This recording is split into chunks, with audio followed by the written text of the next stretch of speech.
පන්සලක හාමුදුරු කෙනෙක් ගෝලයට පන්සලක් බාර දීලා කිව්වා පන්සල හදාගෙන ඉන්න කියලා. ගෝලයා ඉතින් බොහොම සතුටින් පන්සලේ වැඩපළ කරගෙන හිටියා. අවුරුද්දකට විතර පස්සේ නායකහරු පණිවිඩයක් කියවනවා මං එනවා පන්සල බලන්න කියලා. පොඩි ආන්දරෝ කලබල වෙනවා මට ඉතින් ඔක්කොම කළා එකයි කරගන්න බැරි වුණේ තාප්පේ බඳින එක.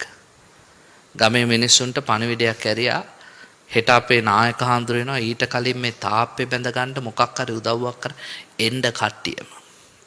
මිනිස්සු ඉතින් එක එක ඒවා කිව්වා. හාමුදුරනේ ඉතින් සෙන්සුරාදා ඉරිදාවක වෙන්න ඕනේ පන්සලේ වැඩට එන්න අපිටත් ඉතින් වැඩ වැඩි මේ දවස්වල. ඔය එක එක ඒවා කියද්දි හාමුදුරුවෝ කල්පනා කළා ඔහොම ගියොත් වැඩේ කෙරෙන්නේ නැහැ. මිනිස්සු ඕනේ නැහැ මම හරි බඳිනවා. ගල් 1000ක් ගෙන්නගෙන පින්වත්නි සිමෙන්ති අනාගෙන උන්වහන්සේ බැඳ තාප්පේ. පව්වෙන්ද උදේ නායක හාමුදුරුවෝ ආව ඇබිත් එක්ක. මුළු පන්සල වටේම ගියා. චෛත්‍ය ලස්සනයි, බෝධිය ලස්සනයි, හැමදේම පිළිවෙලයි. ඕම වටේට එන ගමන් උන්වහන්සේ ආවාර තාප්පේ ළඟට. මේකත් අලුතෙන්ද හැදුවේ. ඔව් ස්වාමීනි මේකත් අලුතේ. කොයි කාලේද? ඊයේ රෑ. කවුද හැදුවේ? මං හැදුවේ. ඇයි මිනිස්සු උදව් කළේ? නෑ කාගෙන්වත් උදව්වක් ලැබුණේ නෑ. මං තනියෙන් හැදුවා කිව්වා.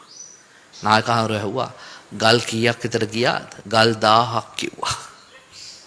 නායකහරුයි පොඩි හාමුදුරුවෝ කතා කර කර ඉඳිද්දී අර ඇබිත්තයා තාප්පේ දිගේට ගිහිල්ලා එක තැනක නතර වෙලා නායකහන්නේ මෙතන නම් ගලක් ඇද වෙලා කිව්වා.